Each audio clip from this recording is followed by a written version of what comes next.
Mejniki identitete.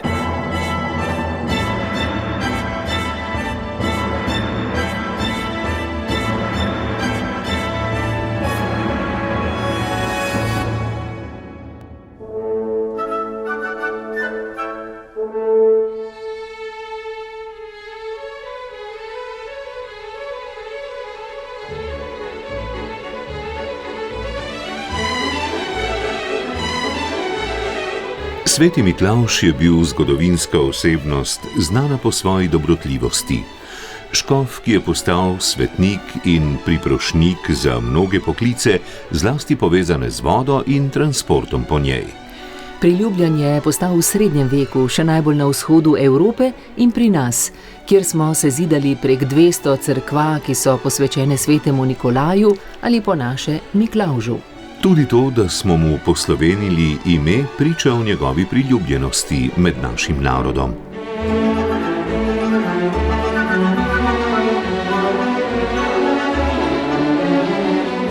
Miklavž kot dobrotnik, ki ob koncu leta obdaruje otroke, je pisno potrjeno znan šele dobrih 200 let. Razveseljeval je torej že pred 6 ali 7 generacijami in vedno je ohranil svojo skrivnostnost prihoda, saj ga ni nihče videl in slišal, ko je položil darove na zloščene čevlje, skrbno poravnane na koncu postelje. Ali kako drugače, kakor je bila pač krajevna navada, včasih celo samo družinska. Ponekod po Sloveniji je še danes običaj, da pride Miklavž ponavadi na predvečer svojega obdarovanja v svoji škofovski opravi v spremstvu angelov in parkljev in se pokaže otrokom. A njegovo pravo poslanstvo je še vedno zavito v skrivnost noči in otroških sanj.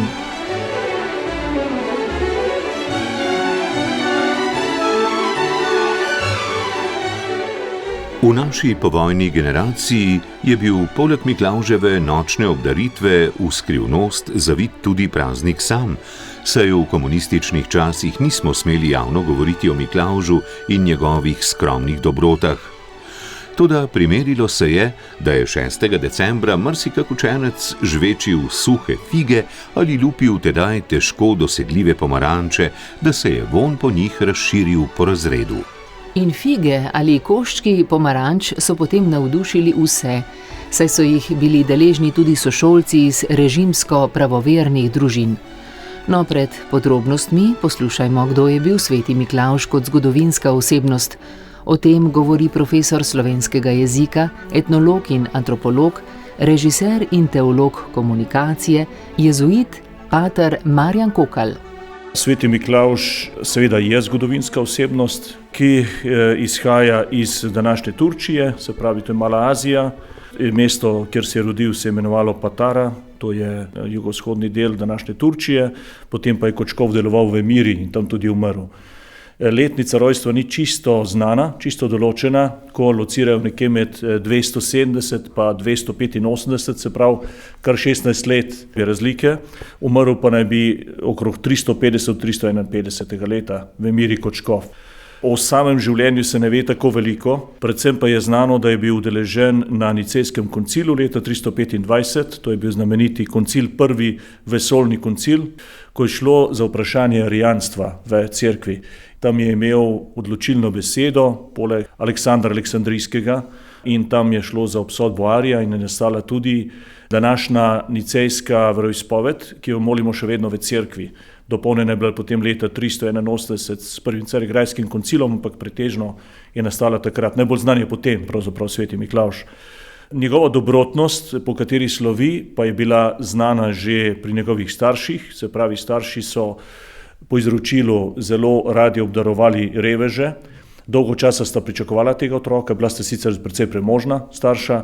Ko se je rodil, sta tudi njega vzgajala v dobrodelnosti. In kot škof je bil znan potem, da je razdajal stvari revežem in praktično vse imetje staršev je razdelil za uboge. In na ta način je prišel tudi v izročilo kot dobrodelnik, v izročilo cerkve. Častiti so ga začeli najprej v Rusiji, na vzhodu, že v 8. stoletju. pa v Grčiji, se pravi najprej v Grčiji, potem pa v Rusiji, in to čaščenje se je preselilo tudi k nam v srednjeevropski prostor, pa dejansko tudi po celem svetu, tam v 10. stoletju ta srednjeevropski prostor, in potem verjetno po posredovanju teh križarskih vojn in tega stika z vzhodom je postal zelo znan tukaj pri nas. Leta 1086 so, ne ve se čisto natančno, ali trgovci ali križarji pobrali njegove ostanke v Miri in jih pripeljali v Bari, v današnji Italiji, kjer so še vedno njegovi ostanki v cerkvi svetega Nikolaja. In zanimivo je, da je ta cerkev zelo, lahko bi rekel, kar oblegana od vzhodnih kristjanov, namreč ogromno Rusov, Grkov in ostalih letno hodi na romanje v Bari in tudi od samih Italijanov, ne. Zelo je izredno popularen svetnik, saj mu je recimo v Sloveniji posvečenih preko 200 cerkva, ne, tudi pri nas. V celotnem slovanskem svetu, v celotnem srednjeevropskem svetu izjemno popularen svetnik, ne. In preko evropskih, preko trgovcev, misionarjev in tako dalje postal popularen tudi v ostalih delih sveta. Vendar bolj popularen kakor v Rusiji, najbrž nikjer, v ruski pravoslavni cerkvi, kjer ima dejansko vsako mesto cerkev svetega Nikolaja, ne. Izjemno priljubljeno ime tudi, pri nas ni tako sicer pogosto samo ime, ampak čaščenje pa je zelo, zelo pogosto, ja.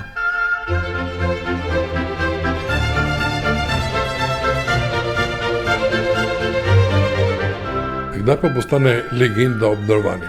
To je zelo težko čisto natančno locirati, tako kot se danes odvija, mogoče kakšnih 100-200 let, kaj takega. Prej to ni tako znano, da bi bilo obdarovanje za svetega Miklavža.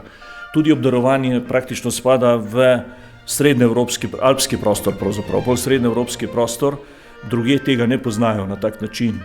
Prej sem omenil Ruse, oni ne poznajo obdarovanja ob svetem Miklavžu recimo, ne. Medtem ko ta srednjeevropski prostor in slovanski svet, ki spada zraven, pa to pozna. Naši sosedje, recimo Italijani, tega ne poznajo, ne. Španci tega ne poznajo. Imajo, recimo Italijani imajo Befano, tako imenovano, medtem ko Španci pa Tri kralje. Na severu Evrope pa, kot vemo, je pa bolj Božiček, ne, prisoten. Čisto natančno ločnico, kje pa je ta meja, kje se začne obdarovanje po svetem Miklavžu in kje se začne recimo Božiček proti severu Evrope, je pa čisto težko postaviti. Mogoče bi rekel Bavarska in navzdol, a ne, potem pa Nemčija navzgor. Se pravi, v katoliških deželah je še Miklavž, ne, navzgor pa. Namreč, zakaj je nastal pravzaprav Božiček in kako je nastal? Ja, to tudi ni čisto natančno, no saj sam nisem našel čisto natančnih podatkov, so različna izročila, ampak predvsem naj bi nastal iz tako imenovanih pač poganskih izročil na severu, tudi sama mitologija okrog njega je taka. Ime pa dejansko dobi po Miklavžu, ne, tudi ki je Klaus, ne. Da je poimenovanje pravno tako kot v katoliškem svetu, s tem, da je pa čisto mitološko bitje, ne. Znano je na severu vile, škrati in podobna mitološka bitja so verjetno bolj poudarjena kot po drugih delih Evrope, posebno kakšna bolj temačna bitja, recimo, ki spadajo zraven, ne. Sicer to ne vidimo pri samem Santa Clausu, ali pa Božičku, ampak dejansko so to okolje z snegom, vse bolj nekako temno, vse malo bolj temačno, spada v to kulturo, v ta kulturni prostor. Enkrat sem govoril z enim severnjakom iz Latvije, bil doma, in imajo veliko teh običajev tudi pred Miklavžem, ki spadajo v to okolje teme in tako dalje. In mi razlagal, kako pripravljajo te za Božič in te stvari. So vsi v tišini nekaj časa zato, prav starega izročila, da ne motijo duhov, ki takrat okrog hodijo, duhovi, ki bi rekel, umrli, zli duhovi in tako dalje. So čisto tiho, da ne moti tega praznika, ne. Težko je dokazati, da je to ravno povezano s protestantizmom, kot njihova varianta, svetega Miklavža, ker verjetno ta mitologija je starejša, ne. To, kar se pa danes razvija, pa tudi je predvsem komercialna varianta Božička, ne, te jelenčki in podobne stvari, ki so se zraven razvile. To pa je pravzaprav bolj kot en Disney varianta, ne, ki pa nima toliko povezave z nekim starim izročilom. Zato tudi antropologi večinoma zavračajo to podobo Božička, ne, kot nekaj avtentičnega, ne.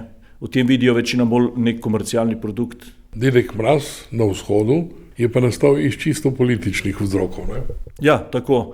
To je pa seveda po svoje logično na nek način.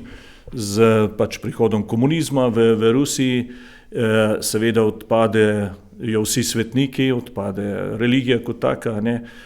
In ker je bil tako priljubljen, pač sveti Nikolaj, sveti Miklavž, so morali na njegovo mesto postaviti nekaj drugega, ne? In tako dedek Mraz na podoben način vstopil na mesto Miklavža. Je navezan je bil bolj na novo leto, da se datum slučajno ni pokrival. Je pa seveda celotna mitologija ustvarjena, izmišljena, ne? V laboratorijih, pač marksističnih, ne? Ampak zanimivo pa je, ne, to, da govorimo o 3 dobrih možeh, ki pridejo v decembru in pravzaprav med sabo, ne, nimajo nikakršne povezave. Zlasti druga 2 s prvim. Ja, tako je, ja. S tem vendarle, ker gre za obdarovanje, so ljudje to na nek način sprejeli, vse 3, s tem, da pa vedno dajo mogoče prednost enemu, odvisno od družine, odvisno od človeka, ne. Ali pa vsem 3. Ali pa kar vsem 3, pač otrokom je všeč, da so 3-krat obdarovani, ne.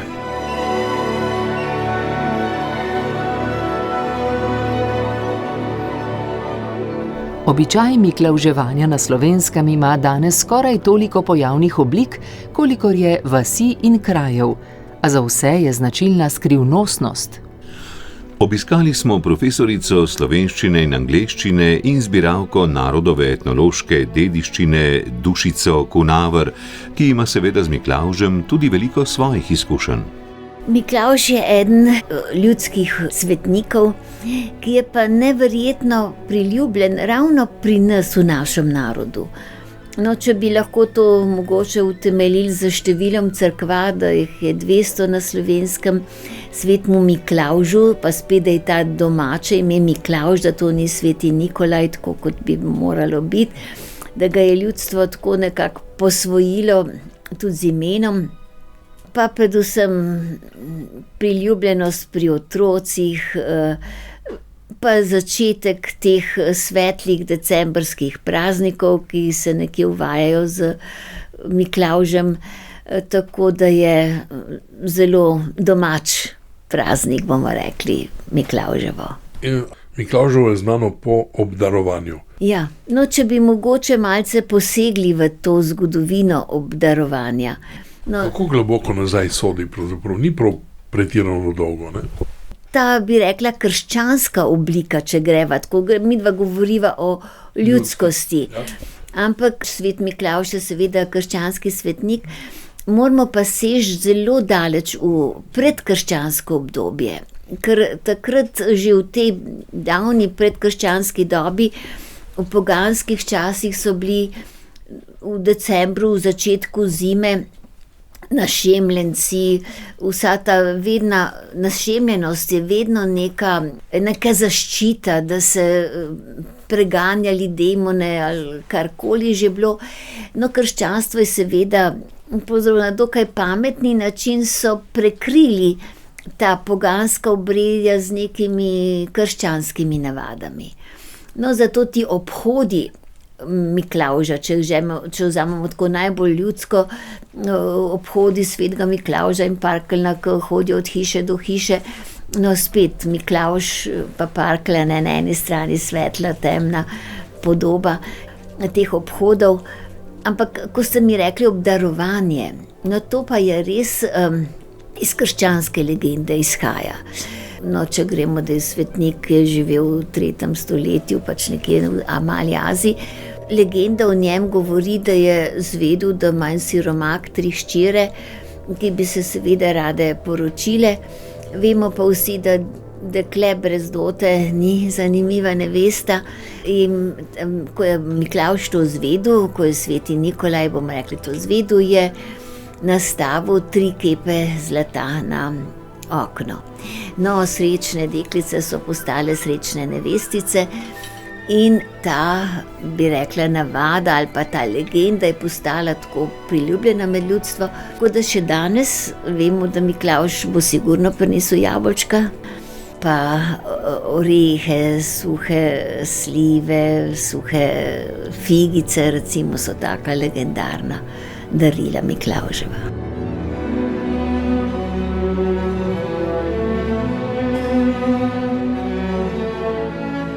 Seveda ne gre za veliko vrednost, ne? Ampak je vrednost čist drugega pomena. No, gledajte, to je lepo vprašanje, bomo rekli, predvsem z današnjega časa. No, če sem jaz na sebe pomislim, ko je moje otroštvo bilo med vojno in tudi po vojnih zelo skromnih časih, koliko veselja je to bilo, da bo Miklavž prinesel 3 bombončke, pa 2 piškotka, pa resnično nič drugega. Ne gre za vrednost kot tako, ampak veselo pričakovanje in smo gledali dnevih pred Miklavževanjem. Ne vem, zakaj to, pa res ne vem, nad Mengšem, tam menda pri Mengšu je imel Miklavž neke pekarne in se je zmeri nebo svetilo, točno vsi smo videli, da se res rdeče svet, zato ker on tako pridno piškotke peče in bomo jih dobili. To je verjetno večer Nazarja, ne, ki ste vi. Ja, točno to. Ja. Ampak veselje pa je bilo. A je povsod po Sloveniji običaj enak? Ne, to je pa neverjetno raznolikost. Pri nas je ta rečenica ali rek, da ima vsaka vas svoj glas. Ampak to je dobesedno res, to ni samo rek. In če ste mi zdaj vprašali tako zanimivo, Miklavževanje, ja, v 100 vaseh pa 100-krat drugače. Pa nekod pride Miklavž obhod, ima tako, to bi rekli klasika, ponekod tudi samo parkeljni pridejo, kot pridejo še angelčki zraven. Povsod je pa to, da smo bili včasih zelo pridni. Mami, če sva se z bratom kaj stepla ali karkoli, je samo rekla, da bo Miklavžu pisala, je bilo v trenutku, greva poribati kuhno in sva ribala kuhno, zato da je potem ona napisala in da je potem Miklavž zlato zvezdico dal, ne pa črno piko. Ali je prinašal tudi šibo? Tako je, no poglejte, šiba sama na sebi. Ta moč drevesa prenaša se na človeka z dotikom. To je univerzalno. Zdaj pa gremo na Miklavževo palico. Poredni otroci so dobili šibo, ta pridni bombončke recimo. Samo poglejmo, tudi porednemu otroku je nekaj prinesel. Tudi čeprav je to simbol, veš, si bil poreden, si šibo dobil, da te bo še pol mama po ritki našeškala pa to. Ampak drugače je pa šiba sama na sebi kot drevo, kot živo drevo, nekaj zelo dragocenega, z mnogim širokim sporočilom.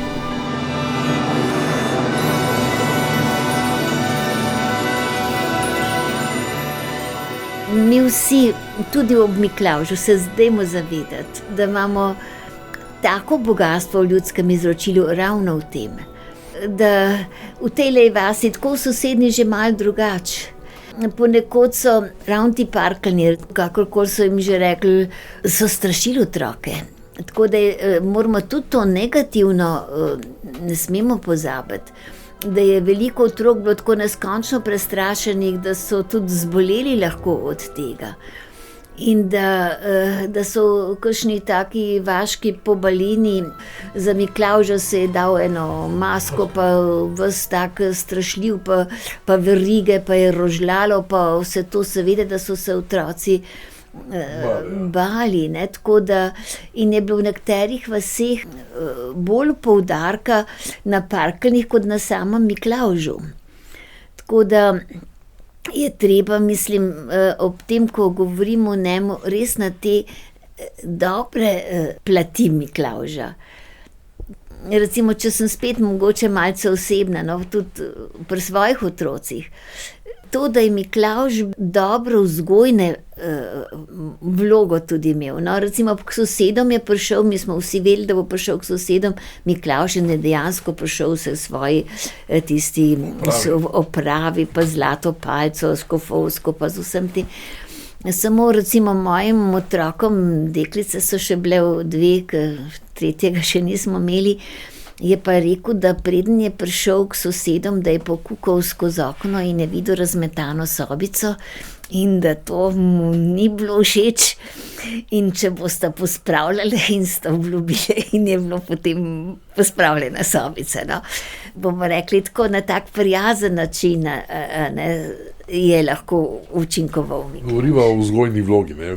Ja, no, če v tem vzgojno vlogo je treba res ta miklavževanje tako neskončno široko, od bomo rekli negativnega, ko prestrašiš otroka z enim rožljanjem enih strašnih parkelov, ali pa do te prijazne, dobre vloge, ko ti pove, da je Miklavž rekel, da je treba sobico pospravljati, potem jo boš pa pospravil. Pa če si Miklavžu pisal, da prosiš bombončke, pa še 2 piškotka, pa da si v šoli bil priden, pa da boš še bolj priden, pa si mu obljubil Miklavžu, pa si pol držal besedo, no to je pa spet tako zelo široko področje ima Miklavž. Iz moje mladosti na Primorskem se ne spominjam, da bi Miklavž hodil v sprevodu skupaj s parkeljni ali pa s komarkoli, pač pa je bil Miklavž samo nekaj skrivnostnega, kar nismo nikoli videli. Glejte, zanimivo. Kako ste vi lepo rekli, vedeli ste, da obstoja, da je neka skrivnostna podoba. Po noči pride, ne, in pusti darila. Ja, no, poglejmo spet to, ne. Ta najbolj bistven del Miklavža je pa bil prisoten. Ker tudi, če greva zdaj spet na tisto legendo, je skrivaj Miklavž tem 3 deklicam obdaroval jih in še danes Miklavž nas skrivaj nosi, da bo pa prinesel, pa nastaviš mu pehar ali pa krožnik, pa smo potem... Ja, čevlje smo morali izpucati, da so bili čiste. Ja, tudi to, no, to je pa zanimivo to, ja. Ali v čevlje, ali v nogavice, ali v pehar, da bo kaj prinesel. Ja, pri vas je bilo to drugače, ali kako je bil v sprevodih, ne? Tukaj na Ljubljanskem je bil v sprevodih. Ja, zelo različno bomo rekli. Tako bomo rekli, jaz sem pač med vojno rasla, ko ga pač ni bilo, ampak smo kljub vsemu zmeri nastavili Miklavžu in ne vem, kako naša mama je pričarala zmeri tiste piškotke ali pa bombončke, ker oče je bil skozi ali v internacijah ali v zaporih. Ampak celo po vojni se spomnim, da smo šli pa v Dramo. Pa je v Drami prišel, tudi parkeljni so prišli in smo otroci gor je klical in smo hodili, smo dobili darilček, no nekaj časa še po vojni, potem je to nekako nehalo. Drugač pa ti obhodi ponekod so bili, ponekod ne, ali pa tako, kakor se jaz spomnim. K nam ni nikoli prišel, ker to je kljub vsemu se mi zdi nekaj stalo, ali si bilo treba obleko sposoditi, ali bi rekla kakorkoli, nikoli nismo toliko. Da smo bili pa kot otroci večkrat povabljeni k kakšnim sosedom, jaz sem bila blokovski otrok, ali pa recimo slišali smo ga, ki je hodil, je pa takrat pa tiho biti, pa smo pesemce peli, da bi nas slišal, da ne bi pozabil prideti. Ja, ampak verjetno sredina 50 let navzgor je bil Miklavž tudi še drugače v ilegali, ne? Nezaželjen je bil, ja. Glejte, mi smo bili kot otroci po svoje, bom rekli, zmedeni. Na eni strani si imel Miklavža, ki ga pol smo vedeli, da tudi mi otroci med sabo smo vedeli, pri kateri hiši pride Miklavž, pa kje ne, pa se je že vedelo, kdo je kdo. Socialna diferenciacija. Socialna diferenciacija, bi temu dobesedno rekli. Potem je prišel že dedek Mraz, nekje iz nekih severnih krajev, in ni bil pa to, kakor je pa zdaj ta, bomo rekli, rdeči vožiček, ki pa vsi vemo, da je pa Coca-Cola ameriška, ne, reklama. Tako da zdaj pa smo vedeli, kje imajo novoletno jelko, pa kje imajo božično smrekico, pa kje prinese dedek Mraz, pa kje prinese Miklavž, no. Tako kot vi lepo rečete, socialna diferenciacija ali verska pripadnost ali nepripadnost ali kakorkoli. Ampak mislim, da otroci mi tega smo bili veseli, če je dedek Mraz kaj prinesel, pa če je Miklavž kaj prinesel in se s tem nismo obremenjevali. No, ampak zdi se mi še nekaj, ne? Namreč, da Miklavž je nosil tudi v tistih družinah, ki niso bile tako silno katoliške, ne? No, to je spet lepo slišati in to je tudi res. Poglejmo, ljudstvo kot ljudstvo, bomo rekli, pustimo vso politiko tukaj iz danes in takrat in vse. Ampak poglejte, večinoma je povsod bila potica na mizi in za Božič in za Veliko noč in za 1. maj. Tako da je pa tem tudi čar praznikov. recimo 29. november, to, kar je recimo danes, ampak praznik je bil in za Božič, in za Veliko noč, in za Miklavža. No, pa tudi tako, recimo v šoli moramo reči, poleti sem bila v gimnaziji, pa smo na tablo napisali: danes svet Miklavž goduje, zato se danes ne sprašuje. In je bilo zdaj veliko napisano in mi smo vsi videli, eni profesori so bili bolj rdeči, eni bolj črni, ali kaj se kakorkoli že mi danes to imenujemo, sam nobeden pa ni spraševal. In tudi v šolo smo prinesli. Tudi tistim, ki pa ni prinesel Miklavž, mislim tistim familijam, rečemo, ki so bili bolj zgrajeni, kot smo s tako besedo takrat rekli, smo po razredu so šli bombončki, so šli piškotki, tako da smo imeli... Vsi so bili deležni Miklavža. Vsi smo bili deležni Miklavža. No, in to je spet en lepa poteza.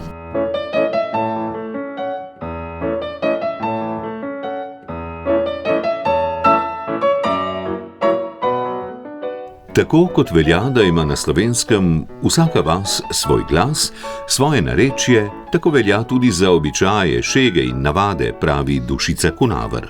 No, če vzamemo recimo Gorenjsko, Bohinju. To je bila tam ponavadi 2 Anglija imel, pa 2 Parkeljna, recimo, če gremo čisto spet, ne samo pokrajinsko, celo krajevno, no pa recimo v okolici Kranja, v okolici Krope, spet drugače.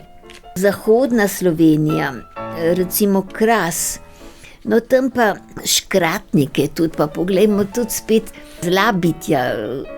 V Gorenci, Gozd Martuljk, pa tam so imeli Trentar. Trentar je tudi eno tako skrivnostno indoevropsko bitje, bomo rekli, tisočletja staro. Ima pa na glavi rogove. In tu so ga otroci bali Trentar, jaz sem Trentar, mi danes vemo, s vsem spoštovanjem do Trentarja, ampak tudi eno tako bitje z 7-8 rogov je imel na glavi ali nekaj takega. Poglejte, če bi bili mi Slovenci pametni, no, malo preveč rečem, bi lahko pred Evropo se postavljali z neizmernim bogatstvom. Ne vem, če je kje v Evropi še toliko ljudskega, ker poglejte, čez 5-6 let bo starosvetna Slovenska vašla v zgodovino.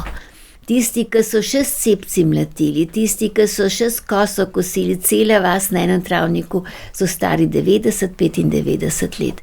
In samo en domačin ti lahko reči, veš, ko sem bil jaz otrok, je prišel Trentar, ko sem bila jaz otrok, smo Pehtro babo preganjali. Ko bojo pomrli čez 5-6 let, ne bo, lahko bo nekdo rekel, meni je nono pripovedoval, meni je staroče pripovedoval, ampak to ne bo več verodostojno.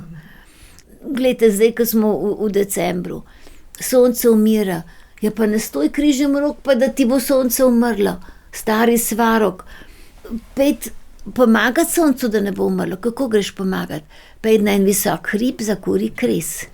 In boš svetlobo in toploto ognja pomagal staremu svarogu, da bo vzdržal, dokaj se ne bo rodilo mlado sonce, mladi svarožič, mladi bogec, mali božič. Pa smo spet rojstvo Drašenikova, pa rojstvo mladega sonca. Ampak to je pri nas vse živo in v vsaki vasi drugače. Glejte, zdaj govoriva samo Miklavževanje, ki je tako zelo raznoliko. Dolenci recimo. Miklavževanje se je ohranilo v Šempetru, recimo pri Novem mestu, prav po starem. Pa so hodili, poglejte, spet 2 Angela, 2 do 3 Parkeljna, Bela krajina spet malce drugače, Štajerskem. No, poglejmo, najbolj zanimivo so trdoživi obrobni kraj Slovenije. Vsa čas Bela krajina. Pa je še zdaj bo prinesel pomlad zeleni Juri, poganski vesnik, z vsem poganskim obredjem. Kurent tam iz Štajerske, starka zima, Pehtra baba v Podkornu, še pred 20 leti. Da ne govorimo vsa čast Krasu na tem stičišču germanskega, romanskega, slovanskega sveta, koliko trdoživosti in starobitnosti je še ostalo. Pa Koroška? No, recimo Koroška spet so Parkeljni nosili pošastne maske iz lesa narejene, Pa prevlekli so jih z ovčjim ali pa telečjim ali pa pasjim ali pa drugimi kožami. No, potem so imeli pa v gobcu ene take živalske železne zobe. In je pa spet, ko sva prej rekla, parkelj tam na Koroškem čist drugačen kot eni drugi vasi. No, recimo spet Prekmurje kot obrobna slovenska pokrajina, ne. Še danes hodijo te Miklavževi obhodi, povsod ga sicer ne poznajo, ampak recimo spremstvo Miklavževo sta 2 angelja in za njim se pa podi vrak. To pravi hudič, ima koš, tako kot se hudiču spodobi, ker pač v koš nabira. Potem si pa ta vrak na glavo da rogove, se obleče v črn kožuh, se prepaše z verigami, tak je kot hudič, strah in trepet, predvsem otrok.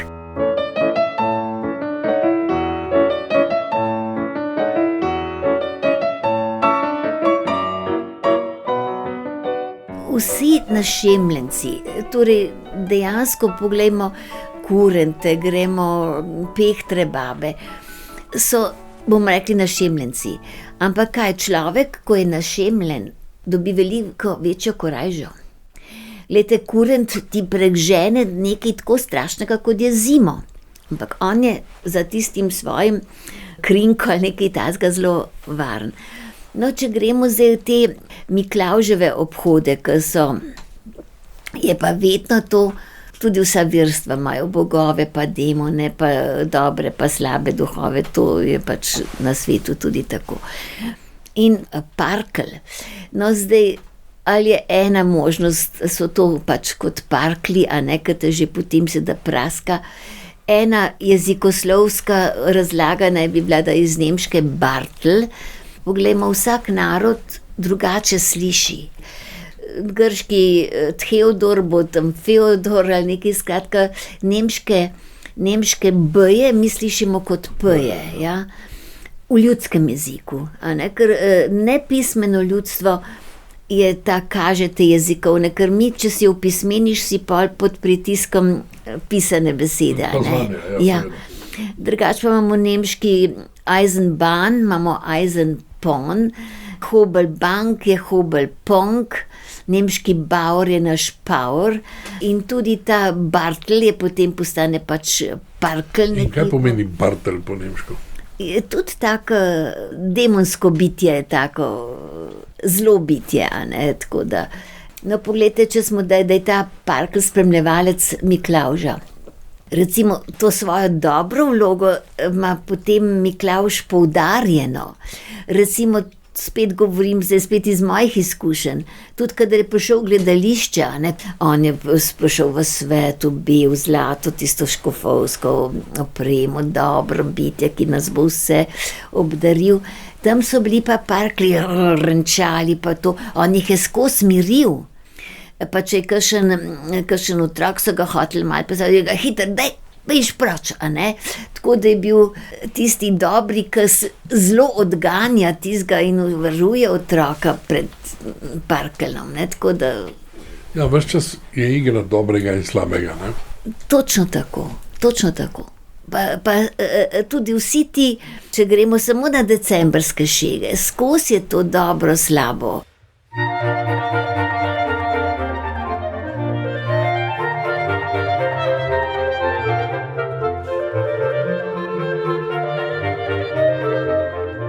Nekoliko v senci Miklavževe dobrotljivosti je njegovo zavetništvo, ki je prav tako povezano z zgodovinsko osebnostjo svetega Miklavža. K njemu so se po pomoč zatekali mnogi obrtniki in prevozniki. Stvarnik je postavil svetega Miklavža na globoke vode, da se bomo vozili in njega častili. Midva sva govorila o eni legendi, kako je Miklavž obdaril tiste 3 sirotice. Je pa menda nekega dne on tudi en vihar na morju.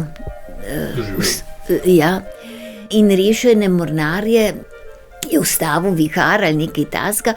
Zato poglejmo, da je ta tako zelo ljudski svetnik je tudi zato, ker je zaščitnik ribičev, mornarjev, mlinarjev, žagarjev, vse, ki, ko smo rekli, ga je postavil na globoke vode, da se bomo čez ne vozili njega častili. Poglejmo Ljubljana, kaj je stolnica svetega Nikolaja? Kaj Ljubljana je ribiško mesto? Ljubljana je pristanišče 100 in stoletja, pravzaprav šele železnica je vzela Ljubljani legendarno pristanišče. In koga rabiš, da te bo varoval, kadar si na vodi? Svet Nikolaj. Splavarji recimo, a ne? Še danes mi moramo, z velikim spoštovanjem gledamo splavarja, ki je peljal tam iz Savinjske doline do Beograda, čez vse čeri, čez vse, pa kaj, v kratkih hlačah pa za nam dolgo palco. Oni so si divjih vod, les, ki je vedel, da je cela zima, celo vas delala tisti les, ki je bil na splavu, ga ni smel razbiti pa raztreščiti. Tako da, in seveda, da so molili k svetemu Miklavžu, da bo pripeljal. Zanimivo je mlinar, ne? Mlinar je tudi uporabljeno. Poglejmo, kako so mlinari. Dajmo mi z enim ogromnim spoštovanjem. Kaj se prav narediti mlin? Pejmo v bistro gledati mehanizme mlina. So jih naredili nepismeni, to je izdelek našega človeka. In če je predrla velika voda, je pa... Seveda. In kaj lahko narediš? Samo moliš k svetemu Miklavžu, da naj ti pomaga. Si brez moči. Zato je tudi zelo ljudski in tako zelo popularni, smo rekli, ima 200 cerkva, zato ker je bil... V nekem smislu je bil oprijemljiv svetnik, ne? Ja. No, glejva, Miklavževe poplave, to je pojem. To je prav pojem, Miklavževa poplava. Tudi zdaj smo bližamo se Miklavžu, zdaj kaj že 4 dni pada tlele v Ljubljani. Prav Miklavževe za časa Miklavža okrog 6. decembra so bile znane poplave v zgodovini, če prav razumem. Naših krajev. Torej ta pojem Miklavževa povodenj morajo pričakovati, da ne govorimo tam prek Murje, pa tam, ko so pa res bile hude poplave, a ne, Ščavnica, Mura. Ampak kaj boš takrat spet svetega Miklavža na pomoč klical? In že ta vera pomaga, da se imaš na koga obrniti, kadar je zelo hudo.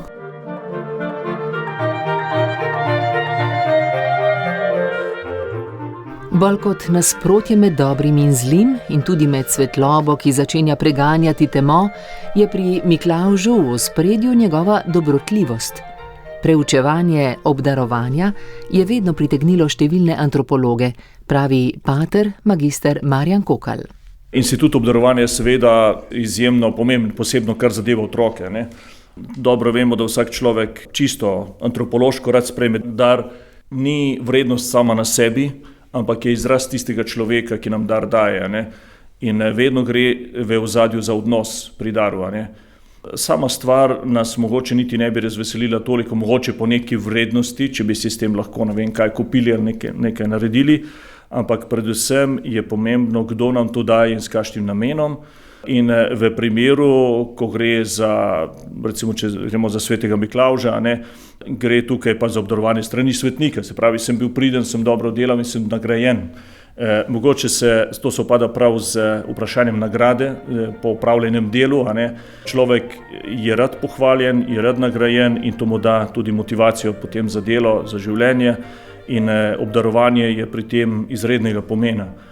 Seveda je pomembna tudi mera pri obdarovanju, ne sami dobro vemo, da otroci danes, če dobijo preveč, ne, preveč daril dobijo, preveč stvari, ne znajo več ceniti tega in zato je pomemben pravi ritem, se pravi najprej delo, potem obdarovanje, ne, potem pa je praznovanje ali pa obdarovanje. Tako da je nujen del življenja, vendar pa mislim, da potrebuje tudi pravo mero. Zakaj pravzaprav je treba pisati svetemu Miklavžu? Mislim, da gre prav za odnos, no? Ker je to nekdo, ki je živ, ne? Nekdo, ki je z menoj v stiku, v odnosu in ker je pač živ, mu pišem in pričakujem, da se osebno zanima zame, ne? To je ta osebni odnos. Čeprav ga ne vidim. Ja.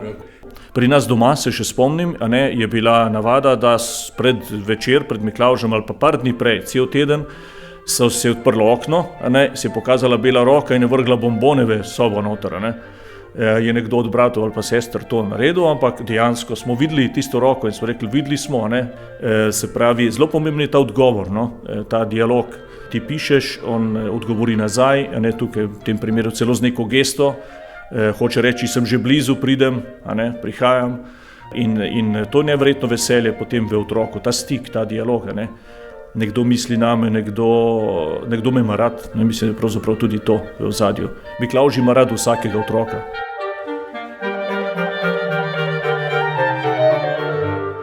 Torej, imam tudi osebno izkušnjo biti v vlogi Miklavža, Sem imel res velikokrat priložnost, da sem to vlogo igral za otroke, za odrasle, verjetno 150krat, če ne večkrat, 150 do 200krat. Sem začel v srednji šoli že in potem sem vsako leto tudi po različnih krajih hodil in pač igral. Zelo všeč mi je bila ta vloga, namreč zato, ker sem videl to veselje v otrocih, In neverjetno lepi trenutki so bili to te otroške iskrenosti in pogovorov z njimi in najlepše in najboljše pride z otroka takrat, Pa tudi z odraslih, ki so okrog njega, se ustvari čisto eno posebno vzdušje.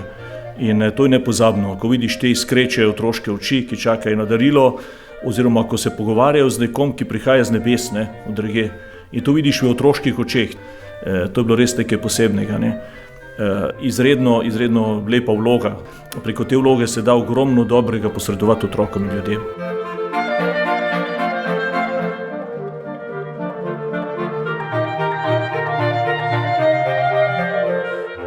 V času današnjega razkošja in potrošništva s čezmernim kupovanjem daril pravzaprav pozabljamo, da je smisel obdarovanja nematerialne narave v dejanju obdarovanja samem, v dobrotnosti, poudarja Dušica Konavar. Včasih so bili ti darovi obredni, lahko rečemo. Torej, obvezno jabolka, tako kot je stari davni Miklavž, obvezno na skrivaj po noči, da prišel, nisi vedel kdaj.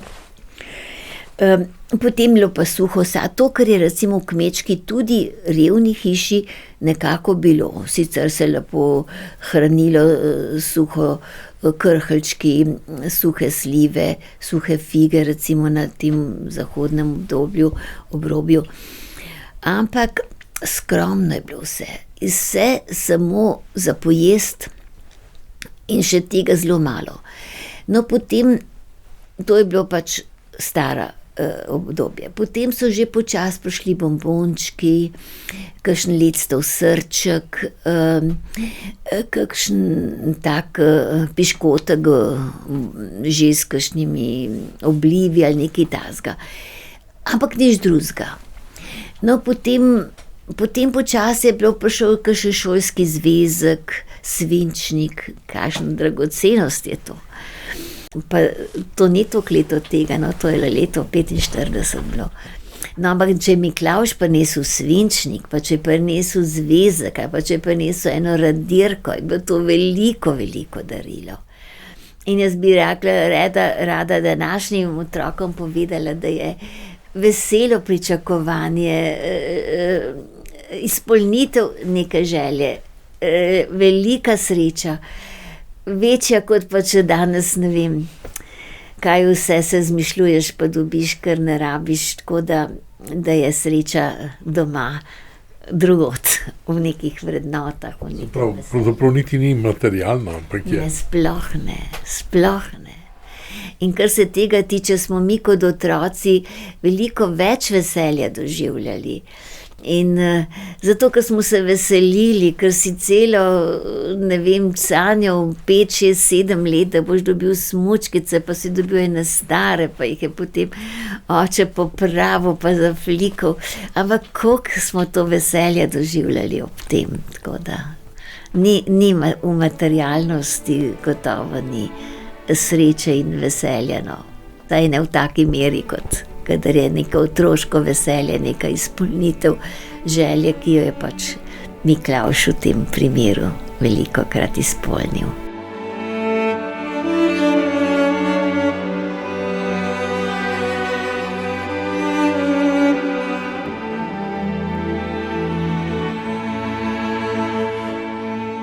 V vsakem od nas je globoko v srcu tudi tlela želja, da bi Miklavža dočakal po noči, ko prinese darila.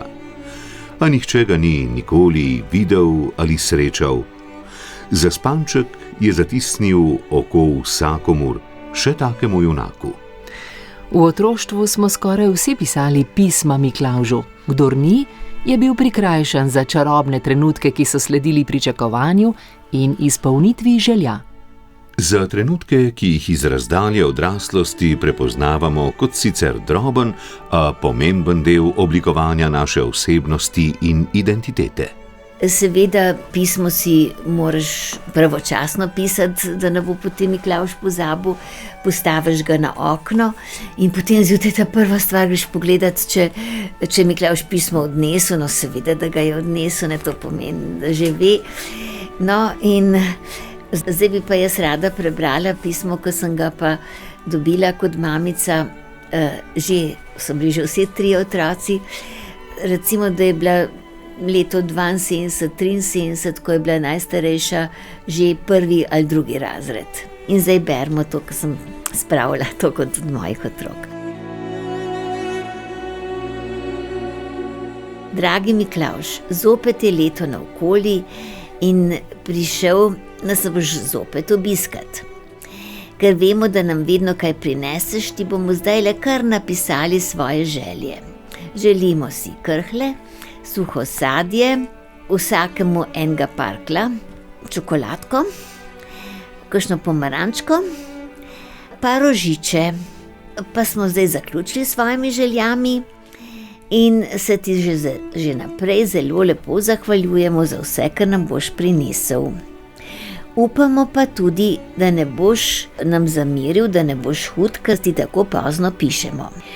In naš kužek Pemba, da ne bomo nanj pozabili, zelo ima rad pašteto in si zelo želi, da mu še ti prineseš pašteto. Sedaj ti pa želimo najlepše potovanje, da nas pa v megli slučajno ne boš zgrešil, ti bomo na vrata nalepili listek. Ob letu osorej pa zopet nasvidenje.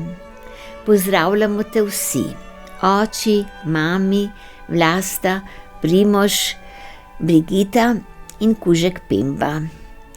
In ti želimo čim manj megle, vsi Kunavarjevi. In zraven so lepo narisani eni hribčki, smučari, pa še snežen mož.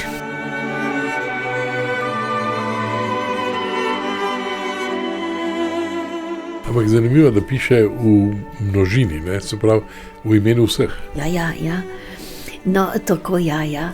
No, spet je ena taka lepa misel, ki ste zdaj izrekli. Miklavž razveseli vedno celo družino. In tudi zelo je pravičen, on nikogar ne pozabi. Recimo, ko smo nastavljali krožnike, potem že tudi doma pri nas, pa tudi jaz kot mamica sem šla krep papir kupiti in potem smo izrezlali take lepe prtičke in gor položili pa na vsazga za očka, za mamico, za kužita, za vse imena vseh otrok. In potem je on zelo pravično, Miklavž zelo pravično. Tukaj so 3 bombončki, tle so 4 piškotki, tle je 1 rožiček, tam je 2 figice, vse pravično.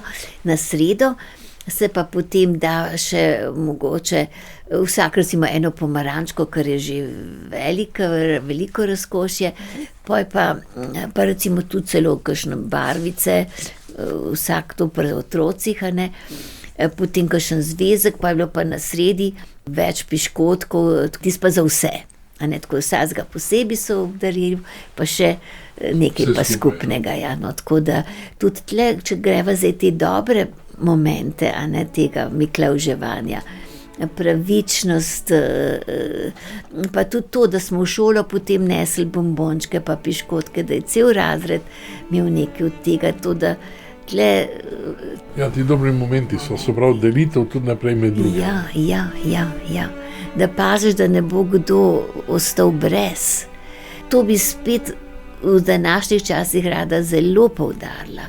Jaz, ko sem res zrasla v zelo skromnih časih, ko je bila šolska malica neskončno težko pričakovana.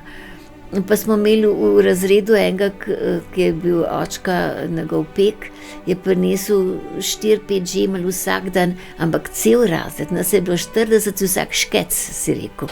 Ampak je dobil vsak škec in je šel tiste 3 žemeljce po celem razredu, ne? Tako da ni bilo te tekmovalnosti, kdo ima take superge, pa kdo ima boljši telefon.